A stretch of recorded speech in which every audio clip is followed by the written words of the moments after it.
कहानी दीवानी को सब्सक्राइब करें।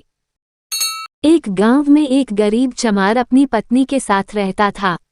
गांव में काम धंधा न होने के कारण वह शहर जाकर काम करने की सोचता है। कुछ दिनों बाद ही वह शहर चला जाता है। अपना काम शुरू करने के लिए उसके पास शहर में कोई ठिकाना नहीं था, तो वह सड़क पर खड़ा होकर ही जोर जोर से आवाज लगाता है, कोई जूते ठीक करवा लो। लेकिन उस दिन उसे कोई ग्राहक नहीं मिलता। दूसरे दिन वह फिर जाता है, किंतु आज उसे एक पुरुष बुलाता है और अपना जूता सुधारने के लिए देता है। थोड़ी दूर जाकर एक और पुरुष उसे बुलाता है। ऐसे करके कुछ दिनों में ही उसका काम रफ्तार पकड़ने लगा। एक महीने में उसने 4 सोने के सिक्के कमाए। उनमें से 2 सिक्कों का उसने एक गधा खरीदा। जब वह गधा खरीद कर वापस आ रहा था तो जंगल में उसने देखा 4 डाकू धीरे धीरे उसकी ओर बढ़ रहे थे। डाकुओं से बचने के लिए उसके दिमाग में एक रणनीति बनने लगी थी। डाकुओं को देख चमार ने पहले ही गधे की गर्दन पर एक सोने का सिक्का बांध दिया। डाकू उसके पास पहुंचे और बोले, तेरे पास जो भी निकाल दे, वरना परिणाम अच्छा नहीं होगा। चमार घबराकर कहता है, मैं एक साधारण मजदूर हूँ, भला मेरे पास तुम्हें क्या मिलेगा। इतने में ही गधे की गर्दन से सिक्का जमीन पर गिर जाता है।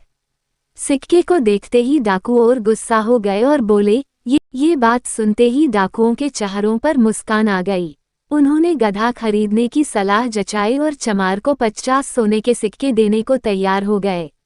उसने थोड़ा आनाकानी करने का बहाना किया और फिर गधा उन्हें बेच दिया। क्यों न बेचता, आखिरकार 2 सिक्कों का गधा 50 सिक्कों में बिक रहा था। डाकू गधा लेकर अपने घर चले गए। उस दिन गधे ने कोई सोने का सिक्का नहीं दिया तो उन्होंने सोचा शायद आज अपने मालिक से बिछड़ने के चक्कर में उदास है।